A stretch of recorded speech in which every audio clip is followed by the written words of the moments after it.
ka lamang ng Diyos. Okay? Kasi sabi po ng John chapter 1 verse number 12. Okay? Sabi po ng John 1:12, okay? Datapwat marami ang nagsitanggap sa Kanya, ay pinagkalooban niya ito ng kapangyarihan na maging anak ng Diyos. What does it mean? Ang tao ay nagiging anak lamang ng Diyos kasi tinanggap niya si Kristong tagapagligtas. Kasi nagpasya siya. Bakit siya magpapasya? Kasi nakita niya sa harap ng Diyos, sabi ng Romans 3:23, ang lahat ay nagkasala nga at hindi nakaabot sa kalutihan ng Diyos. Now, bago po ako magpatuloy, meron po tayong bisita. Nandito si Miriam Dahino. Miriam Dahino, tayo lamang po. Ayun po siya. Will you say amen? Salamat po at salamat at nakasama po namin, taga-Mulawin po siya. Okay? So sabi ng Bible, okay, ang lahat ay nagkasala at hindi nakaabot sa kaluwalhatian ng Diyos. Ibig sabihin, hindi tayo umabot sa pamantayan ng Diyos. Ibig sabihin, dahil makasalanan tayo, whatever we do, kahit sundin mo yung 10 utos, kakapusin ka. Okay? Kahit mabuhay tayo ng marangal na pamuhay, kakapusin tayo. Noong isang araw kayo nagpapagupit, that was when was that? I think Friday, the first day ng ECQ. Okay? Sabi ni JBS, Pastor, I need to meet with you sa RCBC, sa Makati, sa BGC kasi withdrawin natin yung dollars na ipantutulong sa mga widows, okay? Sa widows ng mga pastor, okay? So yun na ho ang ginawa natin. Ako'y pumunta, sabi ko, titignan ko, di sige. Napunta namin doon, abay na withdraw ko na yung almost $400 at pagkatapos sabi ko, daan tayo sa sa Glorieta at ako'y magpapagupit, okay? Sarado lahat. Ang Rustan sarado, Glorieta sarado. Ang bukas lamang Mercury Drug. Sabi ko, dumaan tayo. Tawagan mo si Moreng, sabihin mo, malapit na tayo. Okay? Magpapagupit ako doon. Meron isang barbero doon na ando doon. So, nakakausap ko yung barbero at yung kasama niya. At sabi ko, alam mo ba na dito ako nakatira? Dito kami lumaki.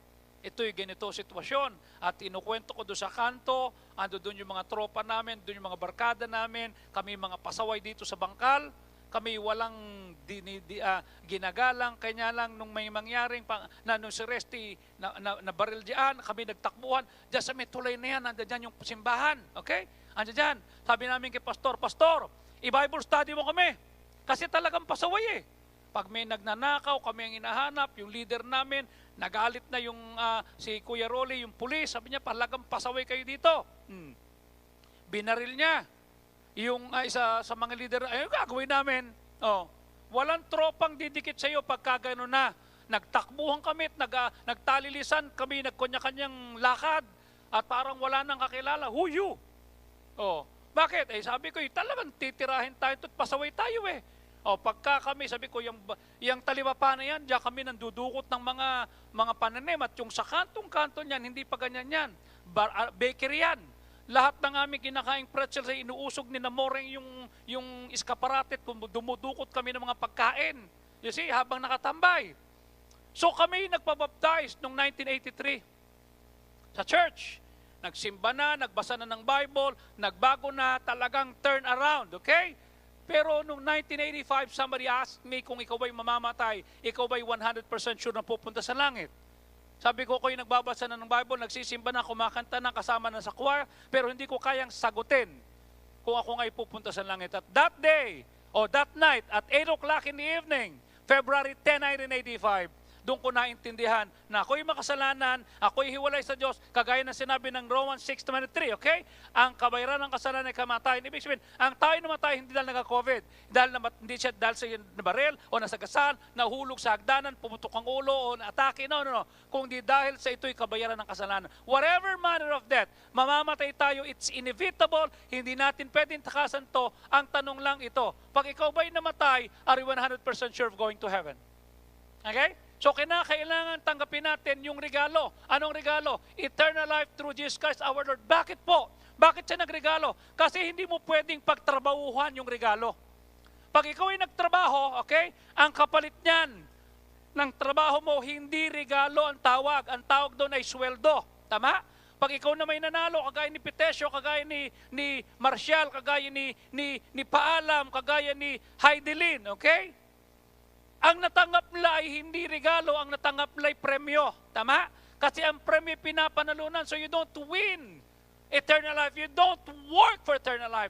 You just receive eternal life. Bakit po? Sabi ng Romans 5:8, okay? At pinakita ng Diyos ang kanyang pag-ibig sa atin na nung tayo makasalanan pa, nagmumura, namboboso, nanloloko, nagbubulakbol, nagdadabog sa tatay at nanay, hindi sumusunod, tama?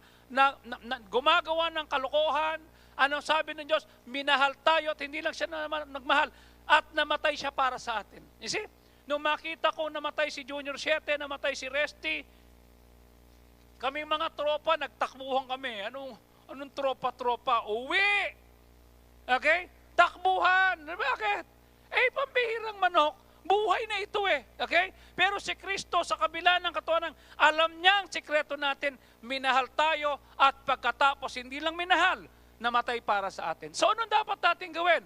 Dapat nating maintindihan sinabi ng 1 John 5:11 and 12. Okay? At narito ang patotoo na ang Diyos ay nagbigay sa atin ng buhay na walang hanggan at ang buhay nito ay nasa kanyang anak. Ang sabi ng verse number 12, ang kinaroon ng anak ay may buhay, ang di kinaroon ng anak ay walang buhay. So ano dapat natin gawin? Tanggapin, sabi ng Romans chapter 10 verse number 13. Okay? Ano sabi ng Romans 10:13? Sabi ng Panginoon, ha? Okay? But as whosoever shall call upon the name of the Lord shall be saved. Pag tumawag ka, Lord, makasalanan ako, tinatanggap sa aking puso, sasabihin ko sa iyo, bibigyan ka ng Diyos ng buhay na walang hanggan. At pag naging anak ka ng Diyos, okay? Dahil tinanggap mo siya at nagsisi ka, at naging anak ka ng Diyos, nagkaroon ka ngayon ng relationship, okay? At ang relationship niyan, okay, ay parang, isang relasyon. Ako'y pag umuwi sa Bulacan, pag ako'y nakikita kami ng mga pinsan ko, okay? Ikaw ba'y anak ni Pakitaw? Abay, 43 years nang patay ang tatay ko. Okay? Anak pa rin ako. Kung sa lupa, matibay ang relasyon between human people, okay? Human being. Di lalo na sa isang immortal na ama at sa isang anak na kagaya natin. Alam niyo po mga kapatid, katulad din po yan ng isang mag-asawa. Okay? Ang isang mag-asawa, okay? Yung relationship ay parallel at dapat ito ay between a husband and a wife. At pag ikaw ay naging kasal na, you exchange your vows and you sign up for it, nangako ka, and it's not just a vow between a man and a woman, but God is there, okay?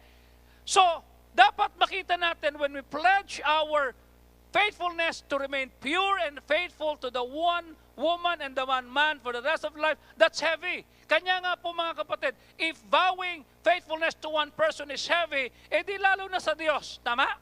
Ilang beses ka na nag-pray, Lord, magpe-pray po ako, magiging faithful po ako sa unang araw lang Di ba? Kanya nga mapapansin mo nung si Moses ay kinausap ng Diyos at sinabi ng Diyos kay Moses, Moses, okay? Ako ang Panginoon mong Diyos, sabi ng Exodus chapter 20, verse number 2.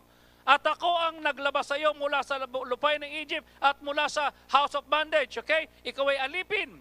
Anong sabi sa verse 3? Wala kang ibang Diyos before me at huwag kang magkakaroon ibang Diyos. Meaning, you don't cheat on me. Okay? Don't place anything in front of me. Vow to remain faithful. Kanya sabi ng verse number 4. Okay? At ikaw ay huwag gagawa ng mga larawang inanyuan na kawangis. Okay? Ng anumang nasa lupa o nasa langit o nasa tubig, ikaw ay huwag luluhod. Okay? Doon sa tinatawag na mga ginawa mo sapagkat ako na iyong Diyos ay jealous God. Ako'y mapanibuguin at dadalawin ko ang kasalanan sa una, ikalawa, ikatlo, ikaapat na henerasyon, lalo na sa mga namumuwi sa akin. What does it mean? Okay? Pag tayo po'y namuhay na walang faithfulness sa Diyos, yung anak mo, yung apo mo sa tuhod ay dadalawin ng Diyos. Hindi dahil para bigyan ng ayuda, kundi para dagukan sapagkat naging matigas ang ulo natin. Kanya nga dapat magsimula tayo. Kausap ko, Romy, si Colonel Nunoy Arminio isang araw, sabi niya, Pastor, ako'y pa-retire na. Ay, hindi mo na aabutin yung general. Baka si Colonel Romy na lang yon. Nakasama nyo na isang araw si Mami Cathy Roa daw. Sabi ko, nakilala mo? Opo, nagpasama po. Siga pala yun. Sabi ko, oo. Bakit nyo kilala, Pastor? Si Romy kasi. Kinukwento niya lagi si Cathy Roa na yan. Oo, ang tapang ho Sinamahan ko po at ako'y kakamay. Hindi ginanon. Yung yung sikoy gilagay sa noo ko. Sabi niya, baka ho maging general ako niya na. Pa-retire na ho ako. Sabi niya, Pastor, alam mo, from 2004, hindi ako nagpalit ng sasakyan. Bakit? May pinag-aaral ako Sabi ko, ganyan din si Romy. Tipid na tipid yan. Kasi may mga pinag-aaral. Kanya lang, Pastor, yung anak ko, yung isa, nag-PNPA, yung isa nag-PNPA, yung isa, nasa PMA. Talagang pinagsikapan namin. Kanya ngayon lang ako nakabili ng bagong sasakyan. Sabi ko, ganun talaga mga pulis na Kristiyano. Tama?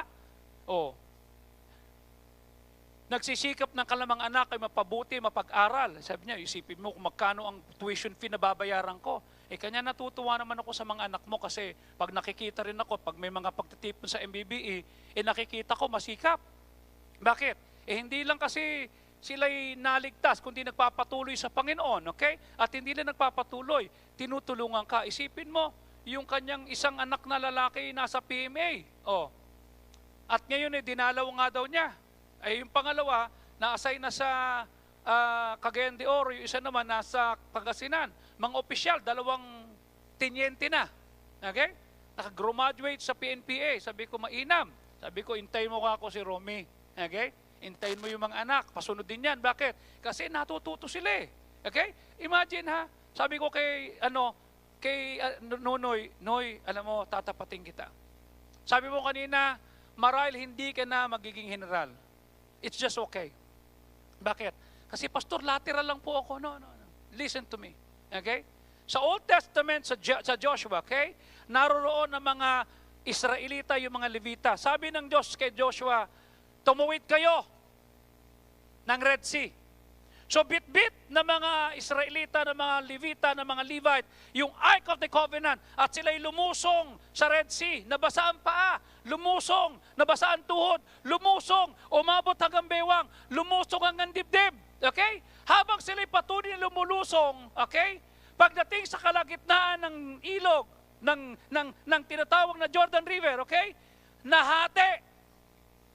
Nahati yung Jordan River at lahat ng mga Levita na nagkarga ng arko, okay, ay huminto at ang lahat ng mga anak nila at pamilya at mga Israelitang lumabas mula sa wilderness, okay, ay mula sa Egypt, papunta ng wilderness, ay lumakad sa tuyo. Are you following me? Minsan ang mga nanay magsasakripisyo, ang mga tatay magsasakripisyo. Sila'y mababasa ang paa, mababasa ang tuhod, mababasa ang balakang, mababasa ang dibdib, dahil gusto nila na maglakad ang kanilang anak, hindi na sa basa, hindi na malulunod, kundi lalakad doon sa tuyo upang maging maganda ang kanilang buhay. Kanya kung ikaw ay may anak, may ama, may tatay na masikap at nagtatrabaho, mahiya ka naman kung pinag-aaral ka. Mahiya ka naman. Ama? Hindi mo alam ang struggle ng tatay at ng nanay mo, lalo na ngayon may pandemic. You see? Hindi ganun kadali. Nababasa ang paa nila, nababasa ang tuhod nila, nababasa ang balakang, giniginaw, natatakot, may pangamba. You see? Pero sinisikap para hindi ka lumakad sa basa at ikaw ay lumakad sa tuyo. Kanya kung ikaw ay nag-aaral, huwag mo nang sabihin pa mabuti pa itong tropa ko, masaya sila, gayahin ko kaya ito. Magti-TikTok na rin ako. Gayahin ko kaya ito. Manood na rin kaya ako kay Tixie. O kaya mag-Mobile Legend na lang ako. O kaya ito lang gawin ko. Mali. Am I right? Dapat iba ka. Dapat ipakita mo, anak ako ng Diyos, ang nanay ko'y masikap, ang tatay ko'y masikap, hindi sila marangya, hindi sila mayaman, pero nagsisikap, mapag-aral ako, gagantihan ko ng katapatan. Hindi ba sinabi ko sa inyo makilang ulit? Okay? Isa sa mga regret ko sa buhay, hindi nakita ng tatay kung ako'y tumino. Ang alam ng tatay ako'y pasaway. 14 years old ako nung mamatay ang tatay ko Hindi niya nakita ako'y nagbago. Hindi niya nakita ako'y nakapag-asawa. Hindi niya nakita ako'y nagkaroon ng tinatawag ng mga anak at ang asawa ko'y nagbigay ng 2 anak. Hindi niya nakita. Okay? Ang nanay ko'y nakita. Okay? Kanya ako'y nagkakaroon ng regret na sabi ko, sana nakita ng tatay ko ako'y nagbago. You see? Huwag mong hayaan that it will be eternally too late na makita ng Diyos na nagbago ka. Kanya kung ikaw ay ligtas, ipakita mong nagbago ka. Kung ikaw ay nagkaroon ng relasyon sa Diyos, baguhin mo na. Okay? Gusto kong sabihin sa iyo, Huwag mong hayaan, okay, na dahil gusto mo ng kaalwanan, gusto mo ng entitlement, okay? Kasi ang ating society ngayon, it was duped to believing that the world owes us. May utang ang tatay ko sa akin, may utang ang nanay ko sa akin. Can you just imagine this, okay? Na masaya tatay at nanay mo nung wala ka pa. Nung pinanganak ka, gumastos eh. Tama? Naging magastos ang buhay eh. Am I right? Kanya lang dahil anak ka. Okay? Binigay ka ng Diyos. Okay?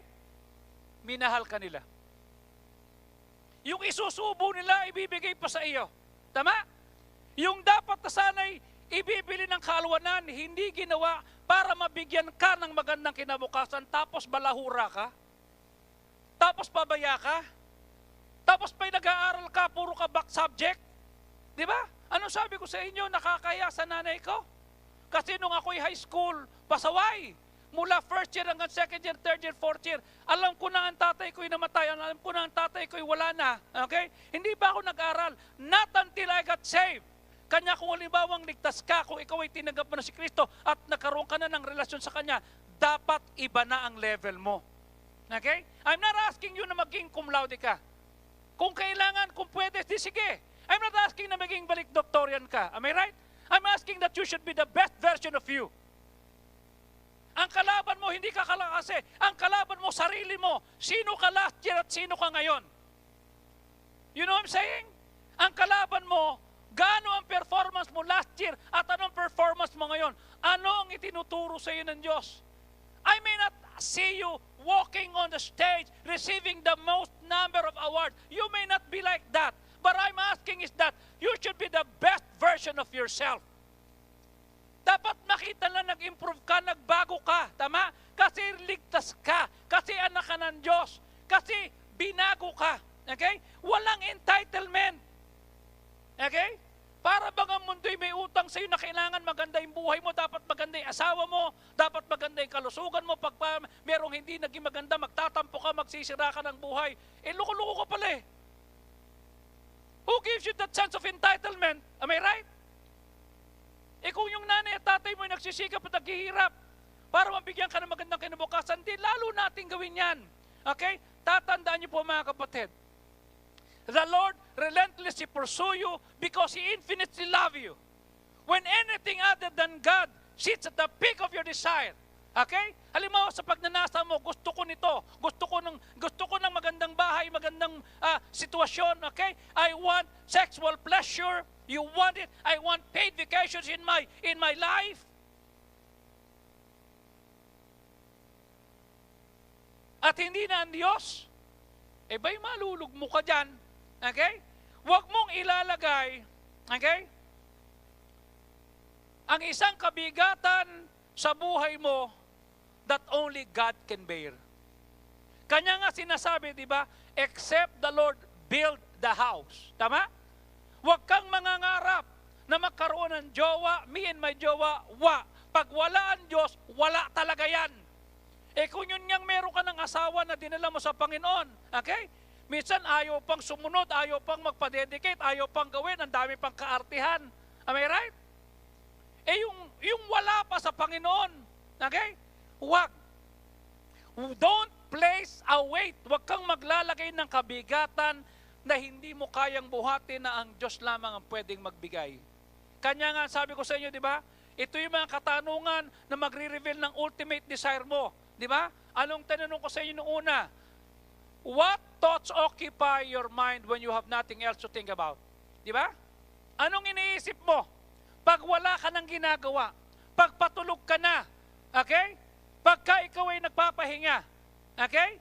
Tatandaan po ninyo, what we think about most determines what we value. What we think about most is eventually what we become. Kanya pag gusto mo is to be like, gagastos mo yung pera para magpabelo. Imagine, lahat ng pera mo ubusin mo sa belo. Di ba? Para maging maganda ka, maglagay lang ng belo. Literal na belo, para hindi ka makita. Pangalawang katanungan, if everything was taken away from you, and only God was left, would He be enough? Pag inalis lahat na wala ang trabaho, kalusugan, kalakasan, tama? At ang Diyos lang ang natira sa iyo. Would you complain? Would He be enough? I told you, I suffered that. Okay? Nawala lahat. Last night, Brian Treadway called me up. Sabi niya, hey, Brother Joey. Sabi ko, yeah. Did you receive my report? Yeah, I received that. And he said, it's your fault. What again? What did I do? No, it's your fault. It's your fault and I blame you for this. Did I mess up? No.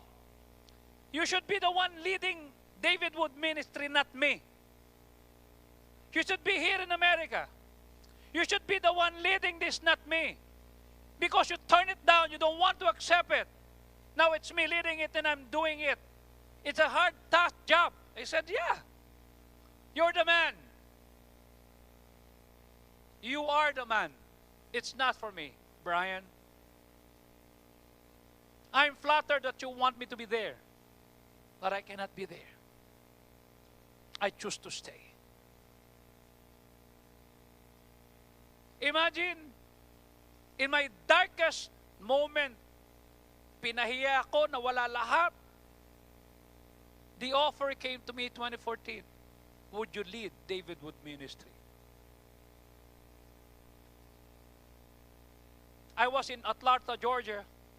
They have a meeting with the businessmen and other people. And I said, can you talk to the guy? What do you want me to talk about him? To support the ministry? Okay.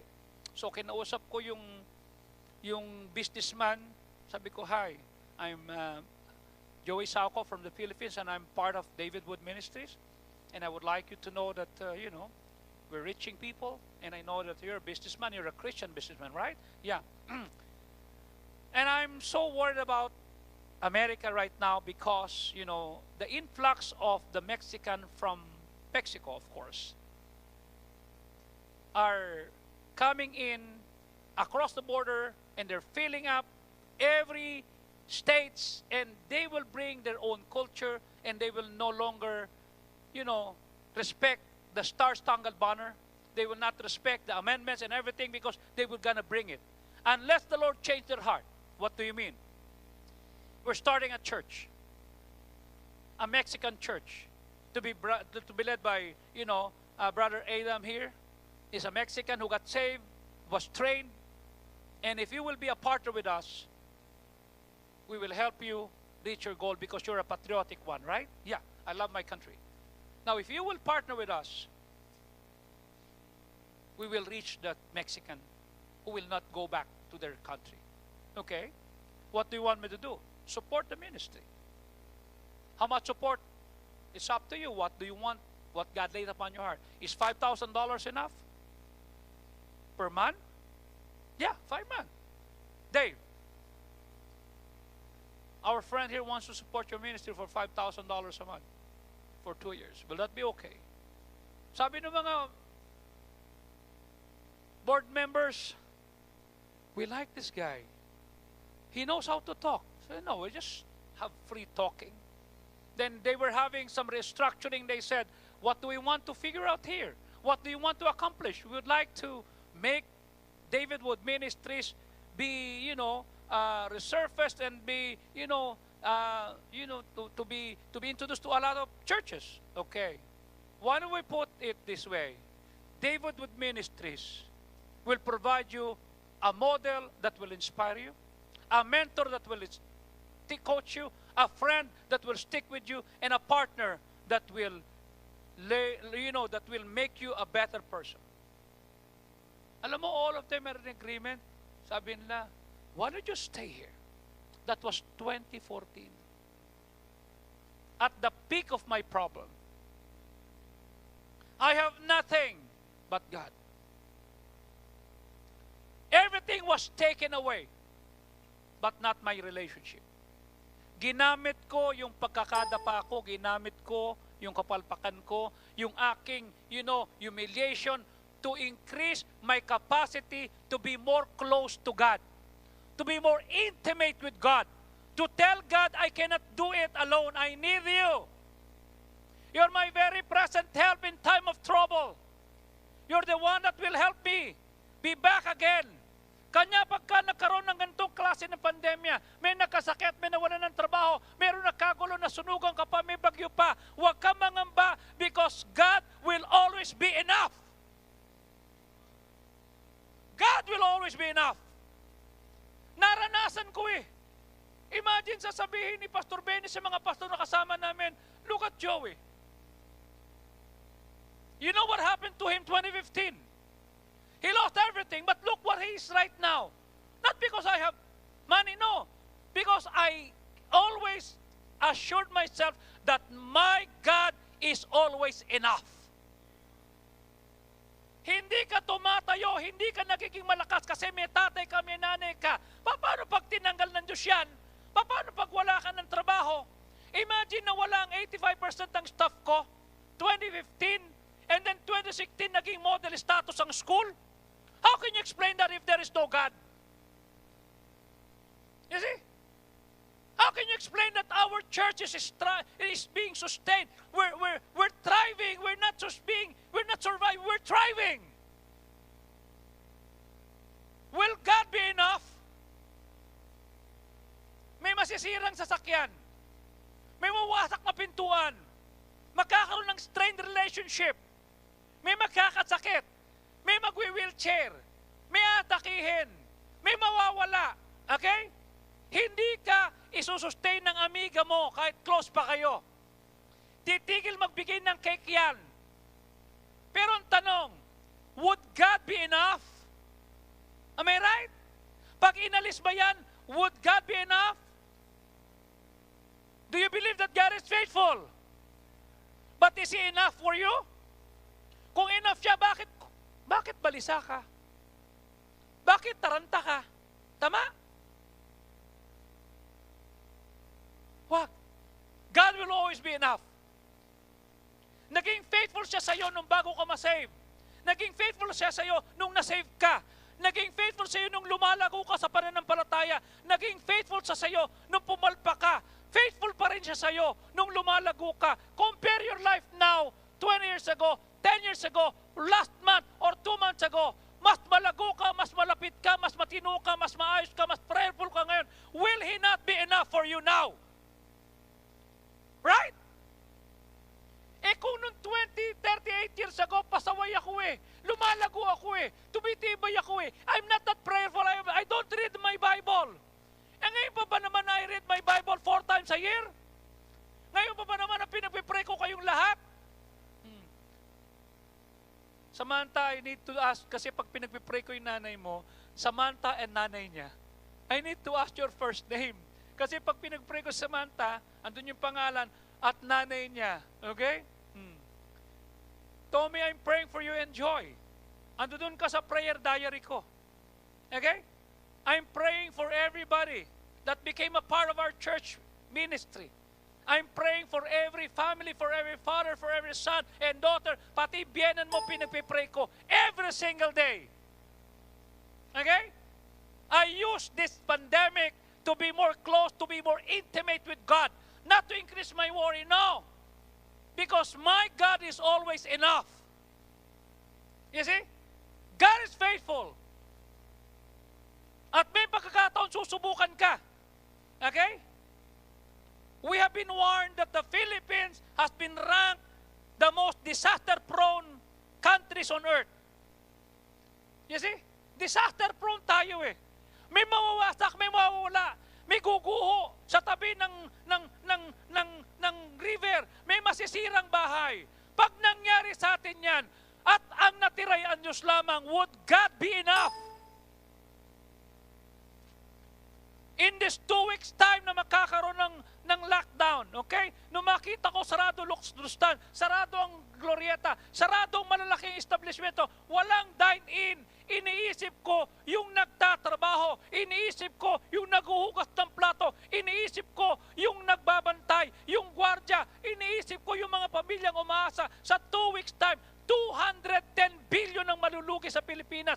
How will we face that disaster? Tama? Hindi mo pa alam ang tinatawag na repercussion effect niyan. Not now. But we will feel it. Okay? Ang tanong, pag nagsara would God be enough? Am I right? I-settle mo yan. Okay? Kung follower ka ng Panginoon, dapat you have to take a moment to consider this question. Would God be enough? Okay? Would God be enough? Pangatlong tanong, di ba?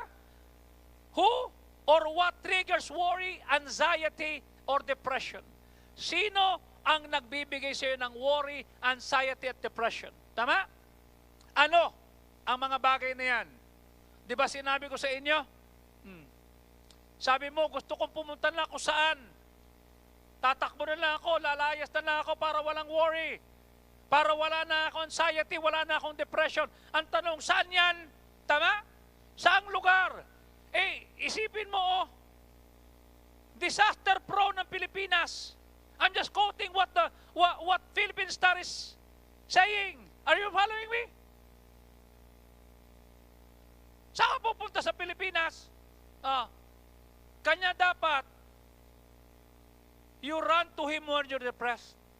You run to Him when you're worried. You run to Him when you're anxious, okay? Kanya gawin natin kapartner ang Diyos. Tama? Gawin mo siyang kapartner sa pamilya, sa pag-iisip, sa pag-aaral, sa buhay pag-ibig, sa trabaho, sa negosyo, sa tagumpay, sa kabiguan, sa pagsasakasakit. Gawin mo siyang kapartner sa kalusugan, sa pagtanda, kasi alam mo, sa kabila ng pagsubok na darating, ang Diyos ay may nilaan pa rin na maganda, masagana, matatag na kinabukasan para sa atin. Siya pa rin. Gawin mo siyang kapartner. Okay? Huwag mo siyang iaalis sa equation. Kanya kumanda ang equation, kanya kayo. Just imagine, di ba? Look at Faye and Moreng, di ba?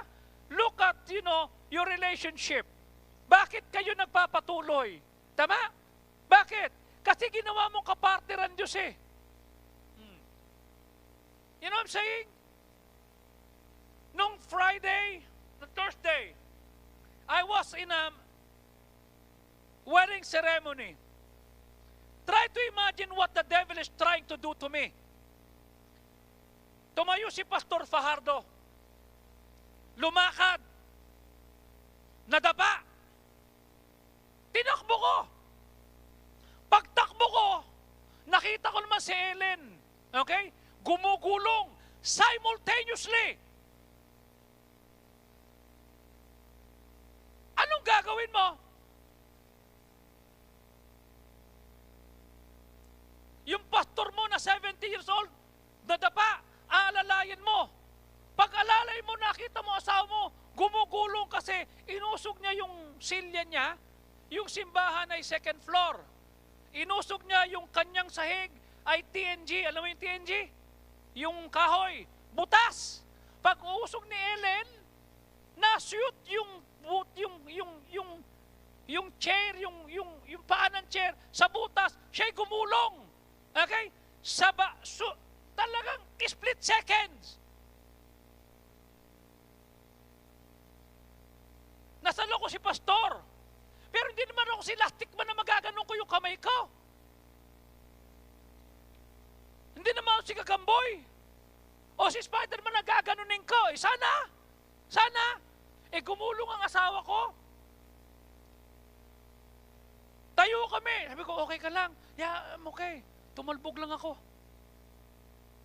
Tinanong ko ni Pastor Benny, paano pag sabay na mangyari, ano nung gagawin mo? Pipray na lang ako. Sabay sila eh. Simultaneous. Okay? Tumayo si pastor, lumakad. Mahina na eh. Nadapa. Tinakbo ko. Nasalo si Eli naman, nalaglag. Do you understand me? Sunod. Tingin sa akin si Atty. Arias. Tingin sa akin ng mga pastor, tayo si Butch. Okay ka lang pre.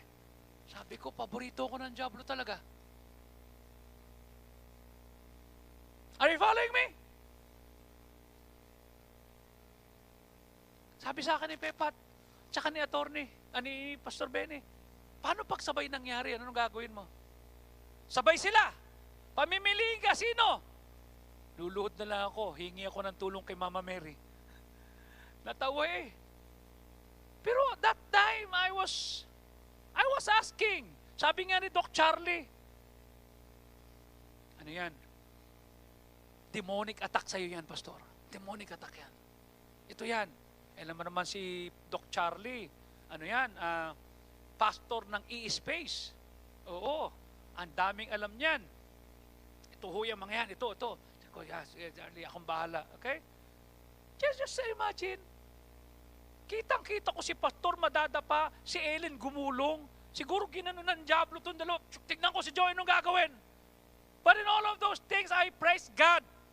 I ran to Him. Bakit? Sabi kasi ng Psalm 127, except the Lord build the house, they that labor, build it in vain. Maliban na ang Diyos ang magtatag, maliban na siyang tumulong, walang maitutulong. Nakita ko yung sarili ko, I'm helpless. So helpless. Hindi ko kayang tulungan at the same time. Kasaluhin ko si Pastor, kapos ako kay Ellen. Are you following me? I cannot do that. That's why I realize I need God in my life. Hindi kakayanin, tama? Hindi mo kaya intindihin ng nanay at ang tatay mo, hindi mo kaya intindihin yung tropa mo, yung barkada mo, mapapagod ka, maluluoy ka, mapipirdi ka. Tama? Ay, grabe. Manlulupay-pay ka. I saw my predicament. Tama. What if sabay? Saan ko ilalagay? Abutin lang hindi ako ang Diyos. Naisip ko nung sitwasyon na yon, yung kalagayan ng Panginoon. Nag-pray si Fidel, nag-pray si Marcelo, nag-pray si Moses, nag-pray si Johan, nag-pray si Helen. Tama? Sabay-sabay. Tama? Kaya ng Diyos yan nasagutin sabay-sabay. Bakit? Diyos kasi siya. Am I right? Mula rito hanggang sa dulo, hanggang kay Dante, hanggang dyan sa taas. Okay? Joy, Mary Jean, Sherwin, Angeli, Mayan, kahit sabay-sabay pa kayo na humingi sa Diyos, kaya sagutin yan, pero hindi kaya ng tao yan. Tama? That's why we need God. Huwag mo lang pagtripan ng Diyos. Huwag. No one cares about the use of your gift than the giver. No one cares more about your suffering than the one who suffered for you. He suffered for you. Okay? Siya lang ang pwedeng mag-offer sa atin. What occupies the thought of your mind when you have nothing else? If everything was taken away from you, number 2, only what was left, would He be enough? Number 3, who triggers worry, anxiety, or depression? Number 4, sino sa buhay mo ang hindi mo pa mapatawad at bakit? Heart's desire number 4, who in your life can you not forgive and why? May pandemic na, nega ka pa. May pandemic na, pag narinig mo yung pangalan, dumulog-dugo mo. May pandemic na, di ba? Pag napanaginipan mo, binabangungot ka. Huwag nating isama yan, baka gumulo pamilya natin, baka magkagulo pa. Sabihin mo, huwag siyang magmumura rito, huwag niyang gagawin yan, ito. Ba't natatakot ka? Sino sa buhay mo ang hindi mo kayang patawarin at bakit? Okay? Anong sabi ng Matthew 6:14? Kung patatawarin mo ang mga tao sa kanilang kasalanan, ay patatawarin naman kayo ng inyong Ama sa langit. Pero kung di mo sila patatawarin, ni ang iyong Ama ay hindi ka patatawarin sa iyong kasalanan. Okay? As a pastor, I remember a lot of opportunities that I have at my office, talking with different people, and I was talking to a young man. In-explain sa akin yung graphic detail na siya in-abused sexually from the time that he was a small child. Sabi niya, kanya, ganito po ako. I was abused physically. As young man, in-abused ng isang lalaki din. Kanya sinasabi ko lagi sa mga kabataan, may mag-iiliw sa inyo, may maglilibre sa inyo, merong kukuha sa iyo, okay? But they will take advantage of you. That's why you don't just be a person na magtitiwala. You trust God, Lord. Okay? Ito bang taong ito, ano ba motibo nito? Ba't ako nililibre? Tama? Ba't palagi akong binapakitaan ito? Oh, baka may interest sa akin ito. Ayun na nga nangyari. Siya'y nilapastangan, siya'y inabused. As I listened to him, my heart overflowed with sadness and anger. How could someone like that person do this to a child? Sabi niya, I'm struggling, Pastor. Kanya ito ko eh. Kanya galit ako. Kinukwento ni Pastor Benny, nung siya'y bata pang pastor, siya'y nagtutun lagi sa National Penitentiary, nagtuturo, at yung isang nawi niya sa Panginoon, sabi niya, Pastor, baka pwedeng ipagpaalam mo ako kasi mayroon ka naman permit na makalabas ako, dadalawin ko lang yung tatay ko may sakit. Di sige, di pinagpaalam. Sasamahan kita, may mga pulis silang kasama. Umuwi yung lalaki. Sabi niya sa nanay niya, ba't nandito ka? Nabalitaan ko kasi may sakit ang tatay, nagpaalam po ako. Nandito po pala si Pastor Benny. Siya po ay pastor, kinilala ko na ho ang Panginoon. Ako po ay nagsisi sa aking mga kasalanan. Gusto ko pong makilala niyo ang Panginoon. Ano mo sabi nung nanay? Si Raulo ka, ikaw may kailangan niya, di ko kailangan yan. Tumagis sa buhay ko. Sabi ni Pastor Benny, kanya naging kriminal yung anak. Kasi ganyan ang nanay. Kanya naging kriminal yung anak. Kasi ganito. Tanong ko sa iyo, sino sinisisi mo bakit naghihirap ka? Sino sinisisi mo bakit gumugulong ka? Sino ang hindi mo kayang patawarin na hanggang ngayon, pag narinig ang pangalan na amoy ang pabango, dumadaan, hindi ka mapakali. Okay? I would like to say, the world is broken. We live in sinful earth. May mga abuso, may magpapaabuso, may manloloko, may magpapaloko. Okay? May gagawa ng mali. People will hurt you. Many times, these people are the ones that we love. The ones that we trust. The ones that we respect the most. Nakuha sa akin yan. The world is broken.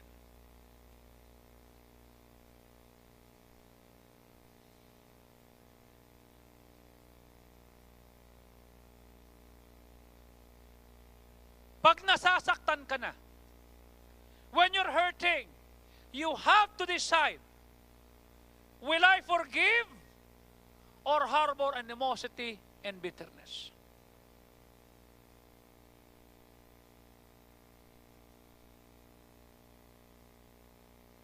Lalabas dyan yung heart's desire mo. Forgiveness is not just a word. Kahit sino pwede magsabing, I forgive you. Ba't di ka makamove on? Right? Forgiveness is what Princess Elsa said, letting go. Let it go.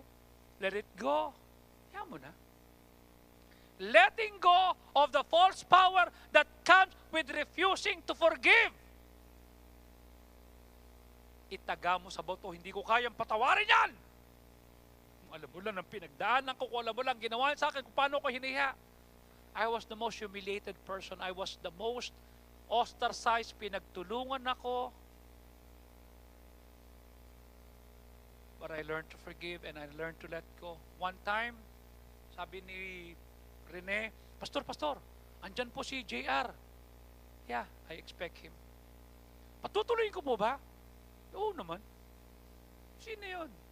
Isang pastor na naglagay ng Baptist Pastors of the Philippines para lamang upakan ako ng upakan. When I heard that we will be going to one of the provinces in Mindanao, I called up the pastor and I said, may conference ka? Ay, wala yung kuya. No, it's just okay kasi tinatag ako. Kanya alam ko may conference ka at alam ko rin kung sino yung speaker mo. Kuya, no, it's okay. Alagaan mo yung speaker mo. Diabetic yan. Bakit? No. Pag pinabayaan mo yan, nagkasakit yan, nagkaroon ng problema yan, may pangit na pinagdaan, sabihin, pinatira ko dahil tropa kita. Alagaan mo maigi. Mahalin mo. Iwas mo sa sakit. Bakit? That's how I forgive people. Okay ka lang? Tinagong pa akong kuya kung di ko papakita sa'yo paano magpatawad, paano let go. Nalaman nung JR, pumunta rito. Ando si Bonnie, ando si Moreng, ando si Rene. Why did you do this? Kaya naman kitang gulpin kung kaya eh. Anong papala ko? Di pareho lang tayo. Pero I choose God's way. I choose the high road. Hindi kaya ng maraming tao ang skyway. Kanya lahat nagtatsaga sa EDSA. Tama? Nung Thursday, kami nasa Project 8, Congressional Avenue. Labas kami ng EDSA, snow pace kasi Exodus eh. Kasi bispiras ng ECQ. Waze kami. Sabi ni Waze kay Dante, go to North Luzon Expressway. Pastor, North Luzon Expressway daw eh. Tapos, you turn right sa Paso de Blas, papunta sa camp, sa Valenzuela. Take a U-turn. Then go back again, SLEX, take the Skyway. Because EDSA is clogged. Sabi ko, sundin mo. Pastor, sundin mo. Di na kami, SLEX. Nandun na kami sa Project 8, sa Muñoz. Okay? Pumunta pa kami ng SLEX, ng NLEX. Umikot. A few moments later, aba, nandito na kami. Tinawag ko si Pastor, Pastor, kamusta po kayo? Ay, nandito po kami sa Magallanes. Eh, nauna siyang umalis. O, Eric, kamusta ka na? Nasa Shaw Boulevard po, pausod-usod. Eh, kayo po, sa bahay na, nagkakape. Ay, ba't po nakapal kayo na naiwan pa? Eh, kasi alam mo, ginawa sa amin ng Waze, pinapunta kami ng NLEX, tapos nag-Paso de Blas kami, tapos nag-U-turn kami, nag-Skyway kami. Ay, oo nga! Hindi ko naisip yon. Eh, sabi ko, ba't titiisin ko na kami siksikan sa EDSA, bumper to bumper, bumper to bumper. Sabi ng mga Ilocano, bumper to bumper. Tama? Na nando doon, na pwede ka namang magbayad ng Skyway 3. Tama? May bayad. The same way. Bakit may stuck ka sa unforgiving attitude? Eh may nagbayad naman ng kasalanan. Tama? Ba't igigit mo yung sarili mo doon sa traffic? Hindi ko mapapatawa dyan. Kanya sandamakmakan na sa baba at alas 10 na, alas 11 na, pula pa rin ang likuran ng EDSA kasi sobrang traffic. Eh may pambayad naman. Pwede naman ang Skyway, but it is something that woman can afford. Lalo na kung unforgiving spirit ka. Tama?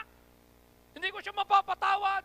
Pambira, pinakuan niya ako, pinaasan niya ako, niligawan niya ako, tapos meron pala siyang pass.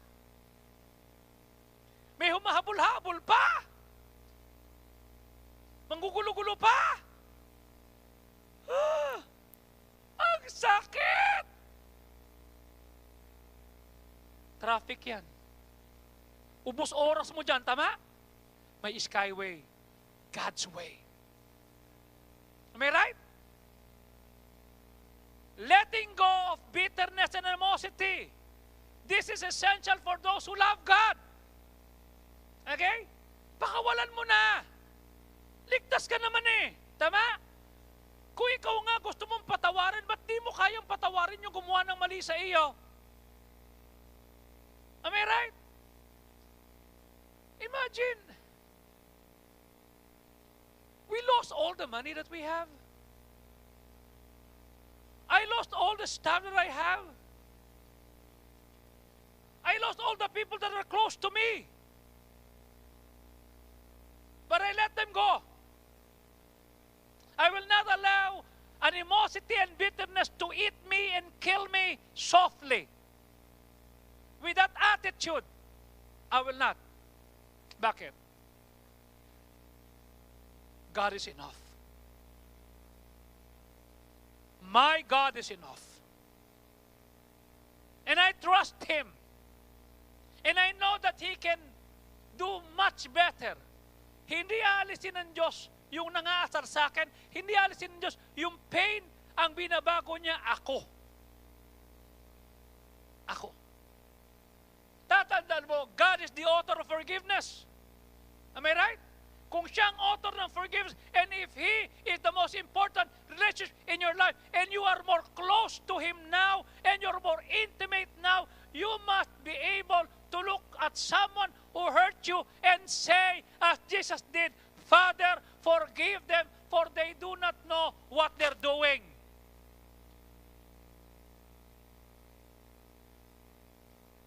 Lord, alang-alang sa iyo, pinapatawad ko sila. Alang-alang sa iyo, I let them go. Alang-alang sa iyo, that I want to be intimate. How can you be closer to God and intimate to God? Namumuhi ka sa ibang tao. Di ba? Isipin mo yung mga pastor na pinagpipray ka. Andun yung mga namba sa akin. Andun yung mga nangaaway sa akin. Pero mo, Lord, can you please bless me? Pag tayo mo nga po to, Lord, I wish him the bad things in the world. Pahirapan mo siya, sunugin mo yung bahay, pukpukin mo ng martilyo, saksakin mo ng lahat ng kamalasan, ibigay mo sa kanya, Lord. Pati gaba, bigay mo. Parang makaganti lang ako sa kanya. Hello? How can you love God at the same time hate other people? It will not work. Ngayon pa yung pandemic time, somebody abused you. Mentally, emotionally, sexually. Somebody abused you financially. Tama? Sabi nung isa, para tahimik ang buhay, huwag magpautang. Sabi nung isa, para tahimik ang buhay, huwag maging chismosa. Laging may chismosa. Laging may mangungutang. Okay? Laging may magkukulang. Anong gagawin mo? The world is broken. Am I right? Nung hinatid ko si Pastor Fajardo, bumalik ako doon sa auditorium na kung saan nalaglag si Ellen. Sabi ng mga tao, hinahanap na po kayo dito. Church ho yun ni Atty. Arias. Si Atty. Arias ho nag-provide ng mga abogado sa mga nang-away sa akin.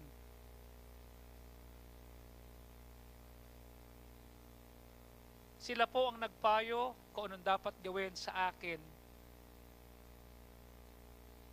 Are you following me? Siya po yung tumayo dito nung missions conference 2019. Sa harap ninyong lahat ha. Si Joey, pinapatawad ko na, pati si Eric. Siya ho. Nagbigay pa tayo ng 2 lechon. At nung sabi ni Pastor, Joe, andyan may lechon. Opo, patadtad mo na. Pinuntahan ko yung tao doon. Hindi ko alam kung member na kung sino. Boss, pwedeng patadtad? Ay, sinagot ako. Marami akong ginagawa rito. Busy ako eh. Mamaya na. You're getting to my nerve. I'm gonna slash your throat. I'm gonna slit your neck. I'm gonna shoot you in the face. I'm gonna... Naalala ko, forgiveness, letting go. Wala ako sa church ko. Church nila to. Lord, tay, negative eh. Bakit? Busy daw sila eh. Tumayo si pastor. Ba't tayo matatarin to? Nang away? Tayo ano ba? Sa bahay namin, bawal ang lechon. Dito lang ako malayang kain ng lechon. Walang sisita sa akin. Tatarin mo na para makakain ako. Kanya nga pumunta rito dahil may lechon. Sinabi niyo, tapos di mo tatatarin. Pauwi na ako. Hindi na ako makapag-iintay. Tatarin mo na yan. Parang awa mo na. Hindi na ako makakatakas. Ito yung mama, dinala yung 2 lechon. Pinagtatatad. Ramdam mo sa pagtatatad yung tayo okay ka lang. Hindi na ako makapag-iintay. Pag nasa bahay ako, hindi ako pinapakain ng lechon. Tapos dito wala nga sila. Hindi pa rin nakakain? Kasi anyong tatarin? Di pwede. Ayun, nadapa. Kung ito mo nadapa ka, kasi nasa church tayo. Naging mabait pa ako kay Pastor Arias. Will I go there? Sineta pa niya. O, si Joey, tawagin mo. Magbayo sa may asawa. You know what I'm saying? Si-set up ko pang gayon. O, ito na pala si Pastor Sauco. Ano mapapayo mo sa kinasal? I just told him, Pastor Ronald and Ineng, remember who were with you when you were starting and when you were nobody.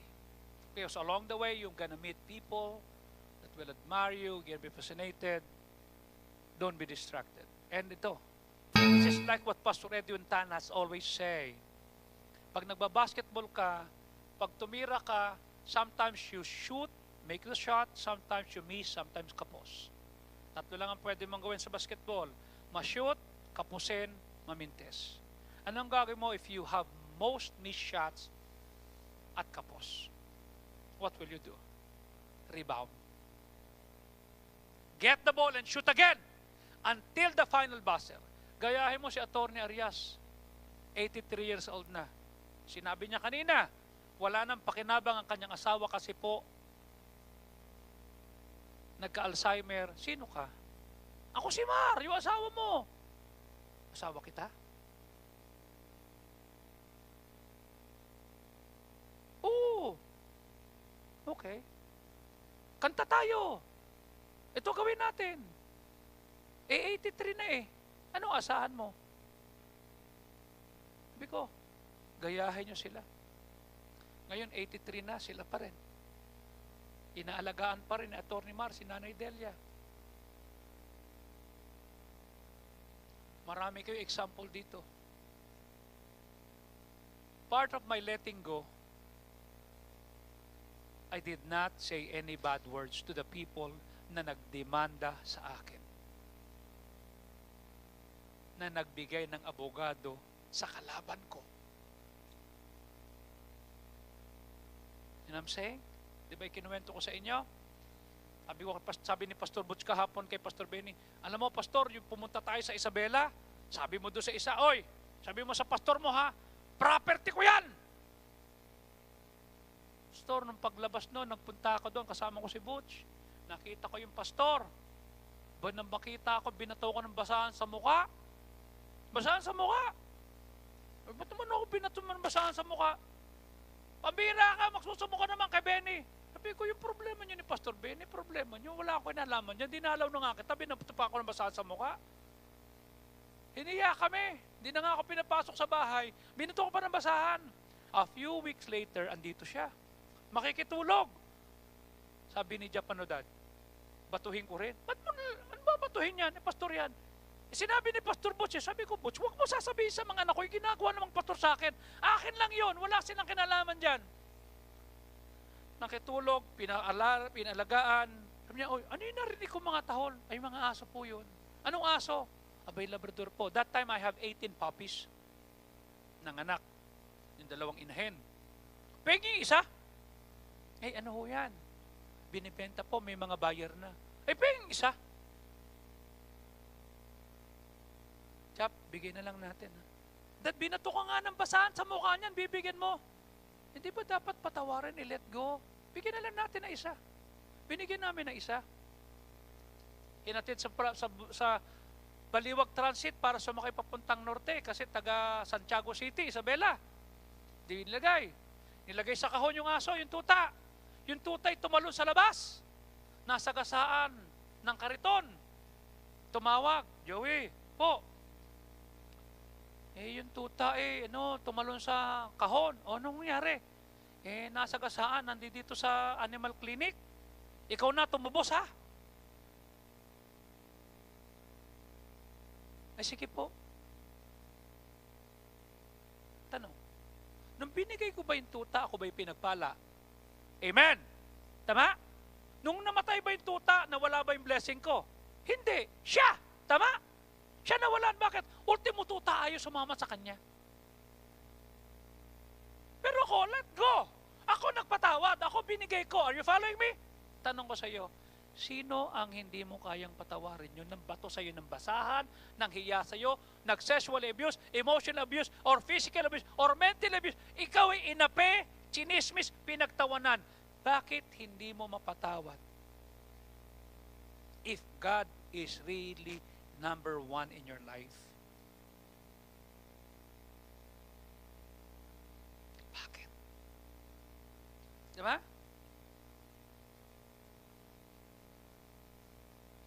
It might take weeks, months, or years, but if God is first, you must come to the place where you will release the power of revenge. Bitterness, anger, i-release mo yan. Hindi magandang may pandemic na may bitterness ka pa. Ito, kubuhan ng bisikleta ko. Tapos hindi binalik, ninakaw pa. Ngayon, magkatabi kayo. Anong gagawin yung dalawa? Magsusumpaan kayo? Magkukulaman kayo? Ha? Nangaaway kayo? Kayo kausap kong dalawa. Or you will say, I learned my lesson. Am I right? Question number 5. When you're stressed, where do you turn for relief? Uy, buti po silang sayo. Di ba? Gawin ko rin kaya para sumaya ko. Total. Di ba?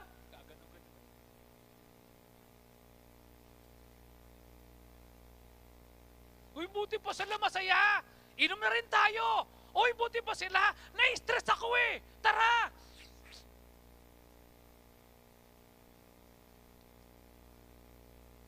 We as Filipinos overcome stress with alcohol. Some people overcome stress by shopping. Lazada, Shopee. Alam po ba ninyo na ubos ang BMW R18? Ubos ang BMW F900R at saka yung base. Ubos lahat ang mga high-end cars.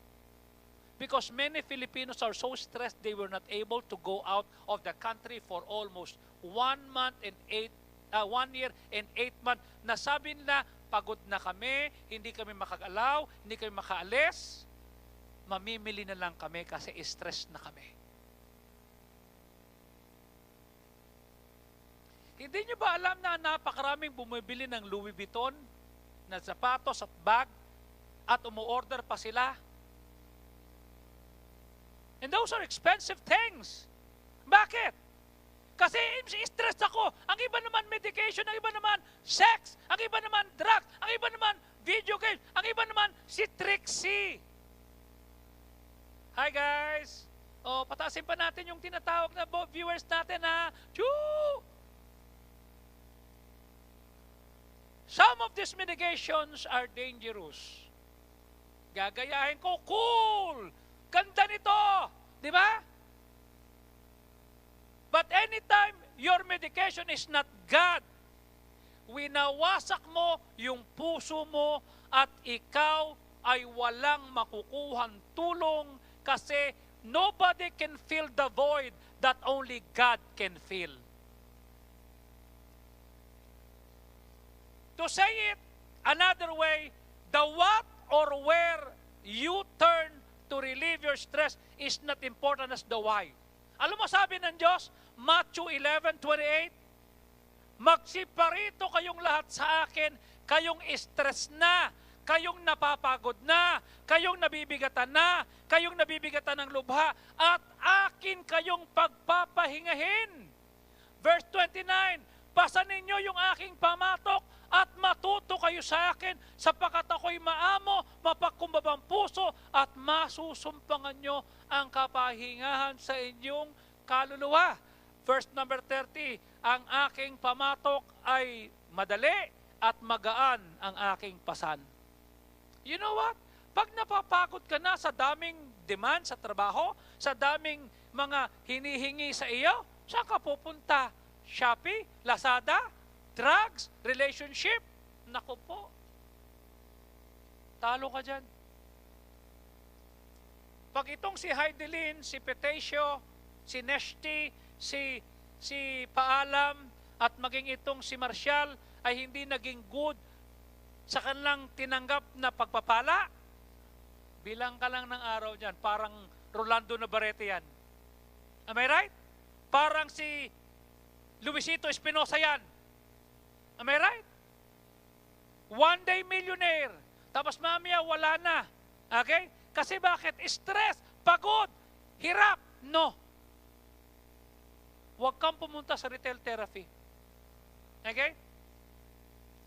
Pastor, 1 year and 8 months na boy. May drug ka ba? Sabi ni Doktor, Charlie sa akin, Pastor, yung tinira mo, yung munting ang overdose, mataas pa sa volume 5 yun, ha? Mamamatay ka talaga. Sabi ko, oo. Sabi ni Fog, papira, Pastor, bangag ka doon. Yeah. Iniwanan ako. I want to ease the pain. You know what God said? God said, come unto me. All you that are heavy laden, and I'm gonna give you rest. Huwag mong kunin sa tao, sa drugs, sa video games, yung tanging ang Diyos lamang ang pwedeng magbigay sa iyo. The question is whether do you rely on these things to fill a void that only God can fill. Walang pwedeng magpuno sa iyo maliban sa Diyos. Siya lang ang nangako, I will give you rest. Hindi trabaho, hindi negosyo, hindi video game, hindi tao, hindi bagay. Diyos. So if you are cheating on God, ibig sabihin yan, ginagamit mo ang tao, bagay, at hindi. If God is the most important person in your life, siya yung source ng relief mo from stress. Siya yung medication mo. Any medication never needs a refill. Nakita niyo nangyari ng isang araw sa Cebu? Pinaimbestigahan ng NBI kasi nauubos ang oxygen. Tama? Ang Diyos hindi nangangailangan ng refill kasi siya is always enough. Am I right? Minsan, wala kang matawagan, walang makaintindi sa iyo. Kung kailan kailangan mo ng payo ng lahat, wala sila, busy. Bakit? May problema rin silang pinagdadaanan. Meron din silang pinapasan. Alam mo kagandahan sa Diyos, lahat kaya ng Diyos. Kanya napakagandang gawin mo siyang kapartner sa pag-iisip, sa kabiguan, sa katagumpayan, sa paghihirap, sa kasaganaan, sa lahat ng bagay. Kasi pag siyang kapartner mo, hindi ka lugi. Am I right? Hindi ka lugi. Question number 6. What have you sacrificed most for? Sino ang pinagsakripisyo mo ng gusto? Bakit ka napapagod? Bakit ka nagsisikap? Bakit ka tumatayo at bumabangon? Anong sabi ng Word of God? Colossians 3:5, patayin ninyo ang inyong mga sangkap ng katawang nasa ibabaw ng lupa, ang pakikipid, ang karumihan, ang masamang pita, ang masamang nasa, ang kasakiman, which is idolatry. Ito tanong ko sa iyo. Who or what receives the largest majority of your time, energy, and resources? Saan nauubos ang oras, ang pera, lakas, at lahat ng resources na meron ka? Mga nanay, tatay, ba't ka nagsisikap sa buhay? Para sa anak. Tanong ko, okay? Grace Formation, ano pakinabang mo kay Aki? May pakinabang ka kay Aki? Wala. Right? Minsan demanding pa. Right?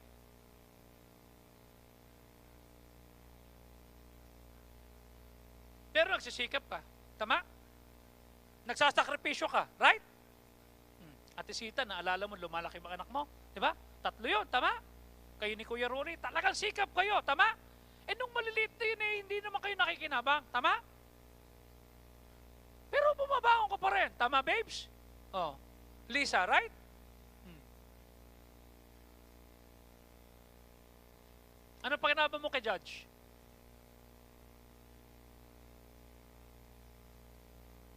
Ano pakinabang mo sa anak mo? Wala. Pero ba't nagsisikap ka? You give them the most time, energy, and resources. Ang tanong ko sa iyo, ano pakinabang mo sa Diyos? Binuhay ka. Tama? Naging pasensyoso sa sayo. Nagtiis siya hanggang sa araw na maligtas ka. Tama? I could die between 1964 until 1985 at mapupunta ako sa impyerno. Pero inintay pa niya yung February 10, 1985 para magsisi ako at tanggapin ko siyang tagapagligtas. At simula noong 1988 hanggang ngayon, okay? Nakita ko, inalalayan niya ako, pinotektahan niya ako, ginabayan niya ako, pinatatag niya ako, pinatibay niya ako, iningatan niya ako, sinuplayan niya ako, tapos wala akong time sa kanya, tapos wala akong energy para sa kanya. Pagdating sa mobile games, ang sipag ko. Pagdating sa paglakad, ang sipag ko. Pagdating sa bakuna, nakakapunta ko. Sa simbahan, di ako makapunta. Tama?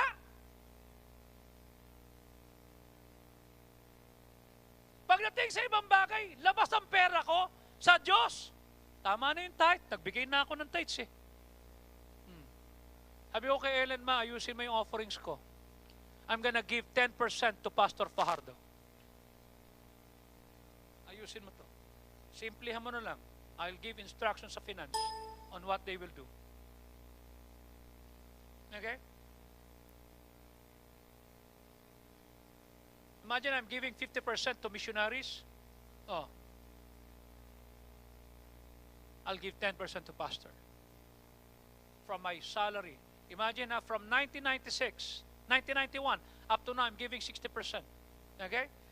From 2000, I'm giving 6 months. Sabi ko, I need to do something. I'm giving always kay pastor. Nag-aabot ako sa kanya. Pero gusto ko na magbigay ako ng certain percentage sa kanya. And I would like to do this. Sabi ni Ellen, okay. Hindi mo iniligtas ka, pinagpala ka, iningatan ka, protektado ka, tapos wala siyang time. If God is not the one thing you sacrificed most for, and you will sacrifice God when your one thing is threatened. Meaning, pag hindi ang Diyos ang one thing na pinagbibigyan mo, Joan, ng sakripisyo mo, at yung one thing na pinagbibigyan mo ng sakripisyo, Joan, ang threatened, i-give up mo ang Diyos. Radyo, pag hindi ang Diyos ang one thing na pinagbibigyan mo ng time, energy, and money, pag silusilin ang number one sa'yo, pag silusilin threatened, itatapon mo ang Diyos.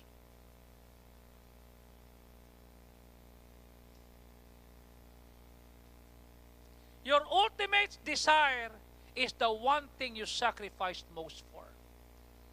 Sino yung ninanais mo? What is an idol? What is idolatry? Idolatry is not the statue na makikita mo sa church. No. Nana. An idol is something or someone becomes more important to us than God. Pag ang mahalaga na kay Marites Pernicol ay trabaho, yun na yung idol ni Marites. Pag ang mahalaga na, okay, dito kay Rose Kenya ay si Jepox,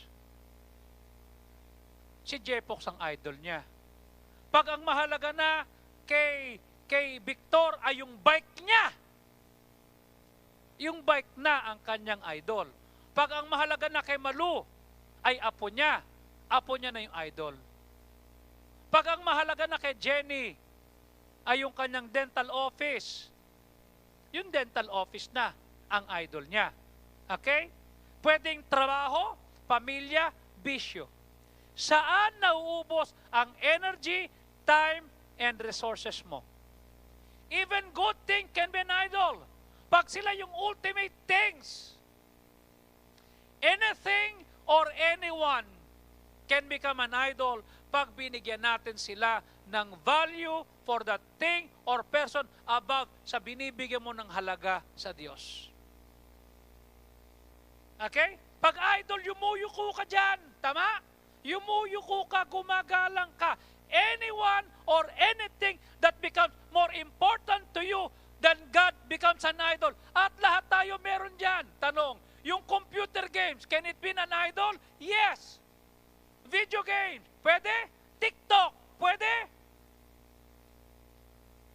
Or is something we do unlawful to ourselves when we place adoration and attention on that should go to God in other things. Tanong ko sa iyo, nung mabasag ng anak mo yung plato, ba't sandamakmakang mura, plato lang yan? Anong pinakita mo? Mas malaga ang bagay kesa sa gamit?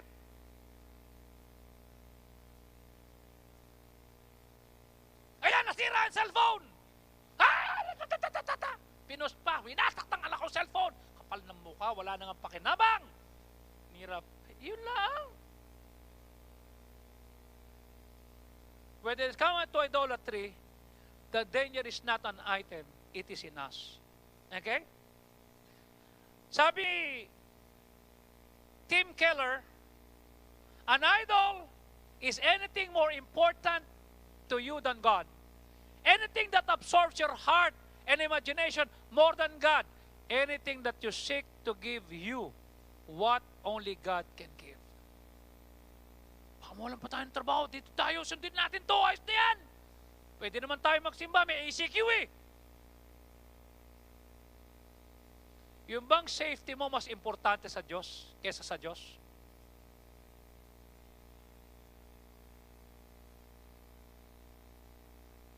You ask me, where does my money go? I give 60%. Only 40% natitira. Isipin mo kung gaano ka-patient si Ellen. Can you live with 40%? Tapos from July to December, wala na support kasi I gave everything to God.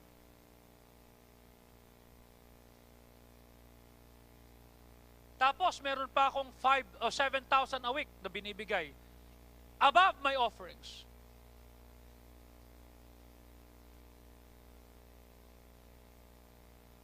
You know what I'm saying? You ask me who is important to me?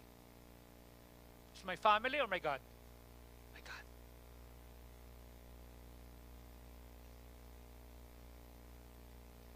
Idolatry is alive and well. Ano sabi ni Exodus chapter 20 verse 3? Wala kang dapat na ibang Diyos sa harap ko. Okay? Anong idol worship? Ano ang modern day idols that we worship today? Unang-una, identity. Our identity. Kailangan maganda ako, kailangan maganda buho ko, kailangan maputi ako, kanya lahat ng gruta tayo, lalaklaking ko. Kailangan mabili ko to para makita nila ako. Romans 1:22 hanggang 23. Professing themselves to be wise, they become fools. At verse 23, at pinalitan lang kaluwatian ng Diyos na hindi nasisira ng isang katulad na larawan ng tao na sira ng mga ibon, ng mga hayop na may 4 na paa at nagsisigapang. Napakadali na alisin natin ang ating identity at ipalit natin on something and someone other than God. I always remind you, you're a child of God first. Anak ka ng Diyos. Whether it be social media, following, position at work, abilities, or skills, or achievements na hinahabol mo, nirarap natin ang sarili natin sa idea niyan, magaling ako, ang daming likes, ang daming karangalan. No! Kung wala ang Diyos, wala lahat yan. Huwag mong hayaang magustuhan ka ng mga tao na ang Diyos naman na didespise natin. Di baling magalit ng mundo, huwag lang ang Diyos. You know what I'm saying? Baka mamaya yung identity mo, pinotektahan mo na, wala na ang Panginoon, mali. Not only this is an idol, but it's also a tough way to live. Bakit? Paano bukas? Ngayon nakalusot ka, paano bukas? Tama? Ang ganda mo ngayon, ang ganda ng kilay mo, paano bukas? Ilang oras ginugugol mo sa kilay? Di ba? Ilang oras ang ginugugol mo sa concealer, sa lahat, para magmukha kang, pag hinugasan ka, just to be liked. If your identity is in your work, your skills, your look, and anything else, you will always continuously level up. You will always don't measure up. I always say, our identity is here, not here. Dito lagi kang kulang. Dito lagi kang hindi sapat. Dito lagi kang palpak. Pero dito tanggap ka na Diyos. Bakit? But God commended His love toward us in that while we were sinners, Christ died for us. Tama? Imagine na nagbigay ka na ng 80,000 pang enroll. Sasabihin mo sa mo, kulang.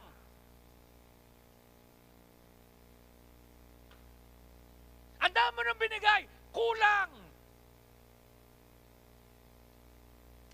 Sa Diyos lagi kang sapat. Di ba? Our identity is secured in God. We can live in freedom. I'm a child of God.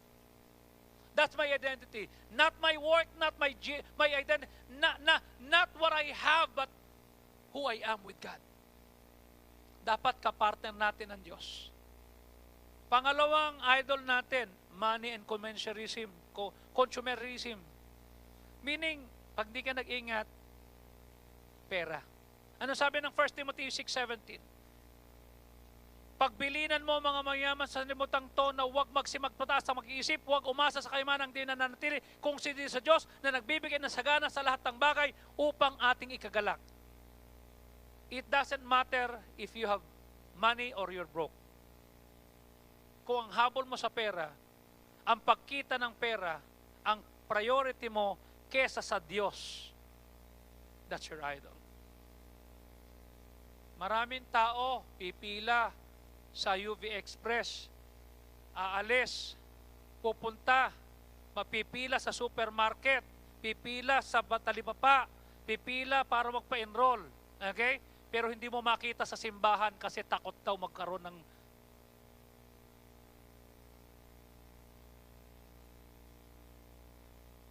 that's idolatry.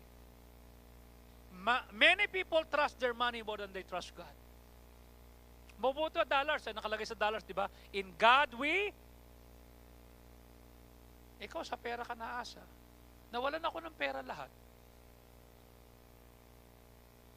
We gave 1 million for this at my downtime. May pandemic, I bought this grand piano na binayaran ko ng 100,000 a month.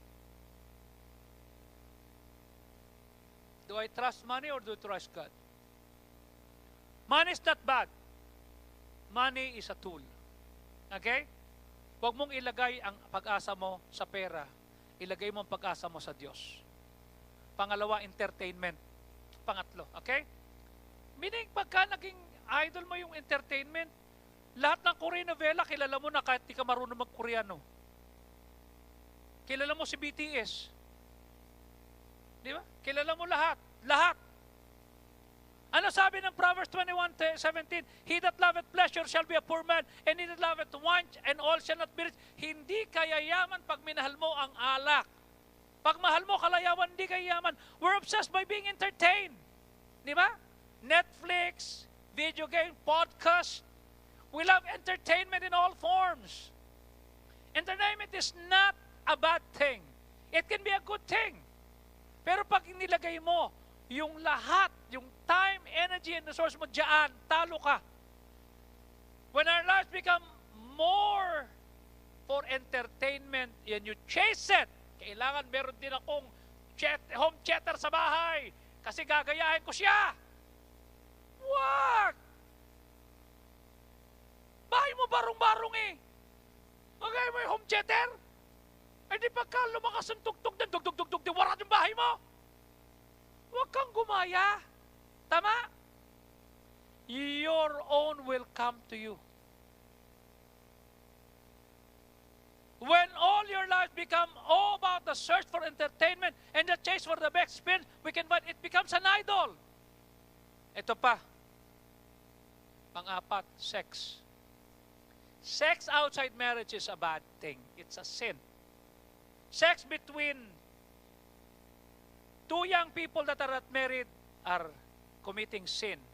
Sex between adults that are not married to each other, kasalanan yan. Ano sabi ng 1 Corinthians 7:1?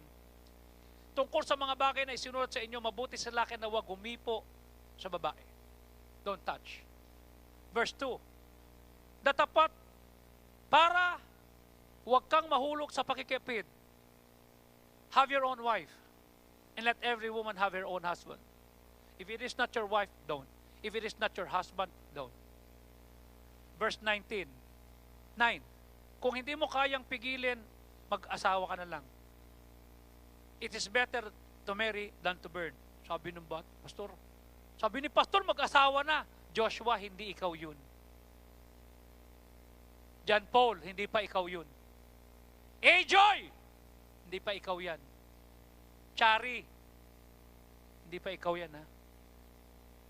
Sabi kasi, magpakasal lang daw, pero kamote ka. Marrying age. Okay? Wag. Sa sex, you will be happy for a few minutes, but you will be miserable. Miserable. Number 5, comfort. Sabi ng Luke 12:16, at nagsaysay siya sa isang talinghaga, sinabi, ang lupa ng isang taong mayaman ay namumunga. Verse 6:17. At sinabi siya kasi, ano ba gagawin ko? Wala na akong mapaglagyan ng aking inaning bunga. Verse 18. At sinabi niya, ito gagawin ko. Gagawa ko ng lalong malaki, doon ko ilalagay lahat ng butil at aking pag-aari. 19. At sasabihin ko sa aking kaluluwa, marami ka ng pag-aani, kamalig, magpahinga ka na, kumain, uminom at matuwa. Pero sabi ng verse 20, sinabi ng Diyos, ikaw namang ngayong gabi kukunin kita. Verse 21.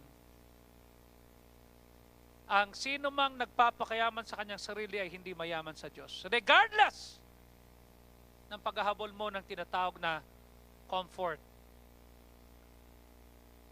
Don't make comfort the dream of your life. There is an endless list of products promising to simplify and add comfort to your life. We have made our lives so much easier and comfortable than any other time in history. Kapatid, pag naging komportable ka rito, baka dumating na si Kristo, ayaw mo na pumunta sa langit. Dito na lang ako, Lord. Komportable na ako. Kanya minsan hindi sinasagot ng Diyos yung lahat ng pinagpipray mo kasi baka maging komportable ka na, hindi ka na magnasang pumunta sa langit.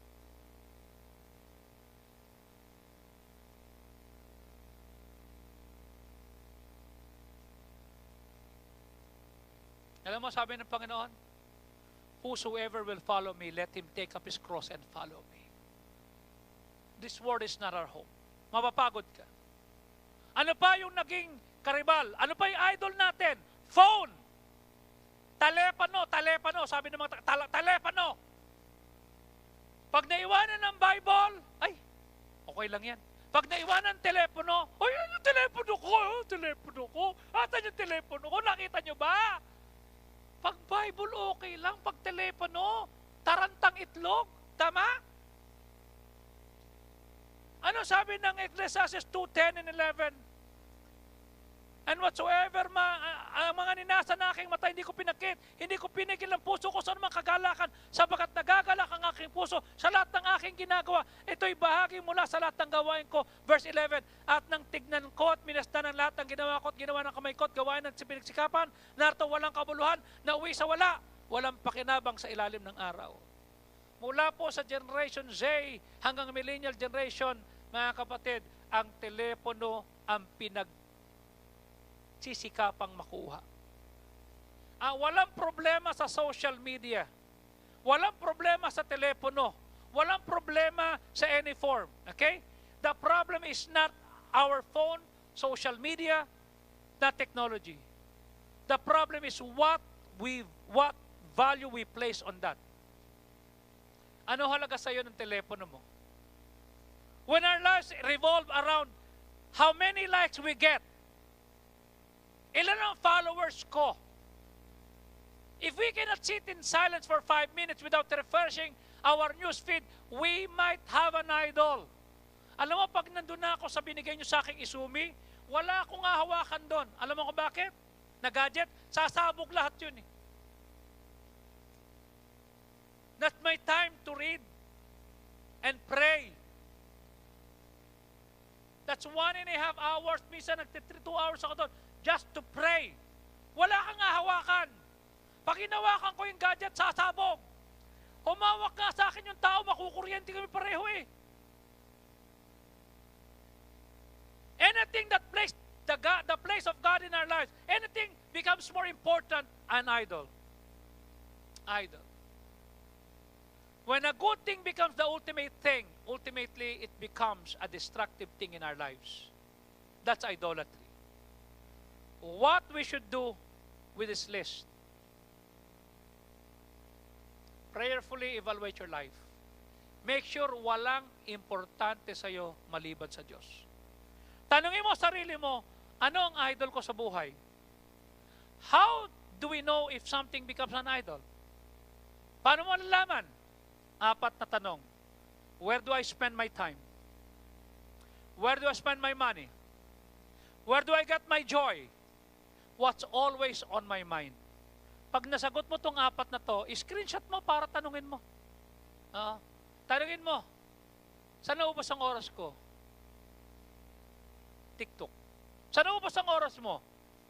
Korean novela. Saan naubos ang oras mo? Trabaho. Pagdating sa bahay, Lord, in Jesus' name, di pa ako, amen, tulog na. Grabe ka naman. Tama?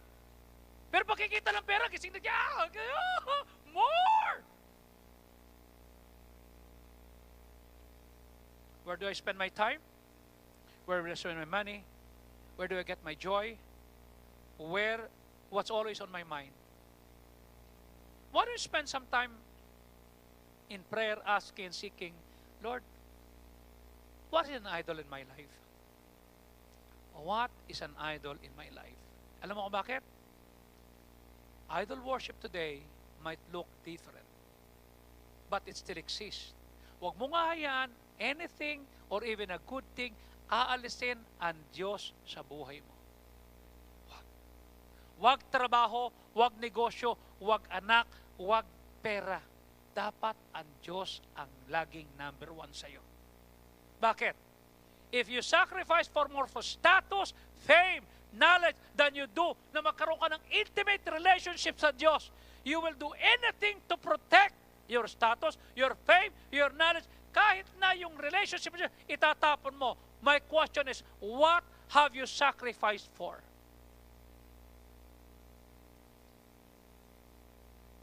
Nagkasakit ako at inatake ko because I was working hard for this church. It's okay for me.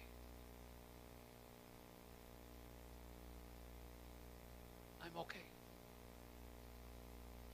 What have you sacrificed for? Diyos ba? Diyos ba? Bakit pinipilit ko maging malakas? Maging okay? Not for me to be adored, no. So that I could serve God with my son and my grandson, so that I could serve with your son, with your daughter, with your grandson, so that I will see those young people, naka-prayer partner ko rito, will one day become a professional, and one day they'll become a missionary, one day they will serve God with me. So that's why I want to be stronger, so that pag kahit 80 na ako, kaya ko pang mag-soul winning kasama ng apo mo. That's the reason why I'm taking myself seriously. Because I want to serve with your grandkids. Kasama kita, kasama ko anak mo, kasama ko apo mo. Gusto kong makita na kumakanta pa rin yung mga choir, nandito yung mga lolo, andito yung mga anak, andito yung mga apo. Gusto ko pa rin makita. So kung kinakailangan maabot natin hanggang EDSA, mabili yung property, gusto ko pa rin yan. That's the reason why I would like to be strong. I would like to be healthy. I avoid foods. I avoid things that will destroy my health because I still want to serve my God. Up to the time that the trumpet sound or my death will come, I would like to sacrifice to God more. That's just my whole desire. You know why? For me, it's still one more soul. One more soul winning. One more mission. One more pastor. One more church. One more preaching. Tanong ko sa iyo, saan ka napapagod? Where do you spend your time? Where do you spend your money? Where do you get your joy? What's always on your mind? Shall we all stand up, please? Father, we thank you. Salamat. Napakabuti mo. Napakadakila mo. Salamat. Minahal mo kami. Tulungan mo po kami na maaming saliksikin.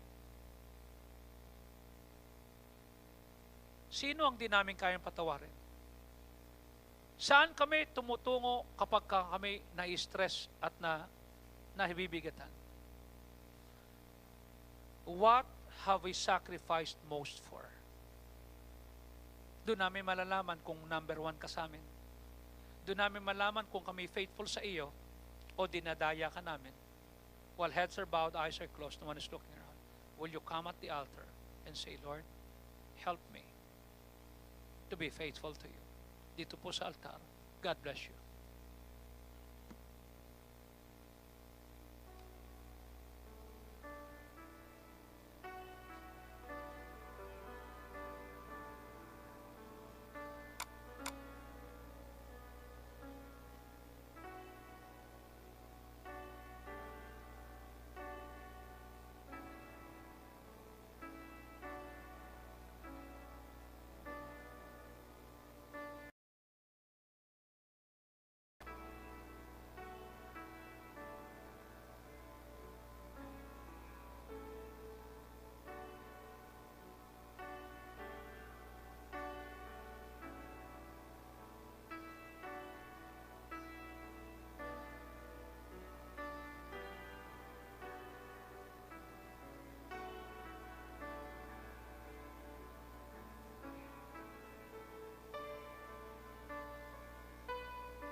After you pray with your family.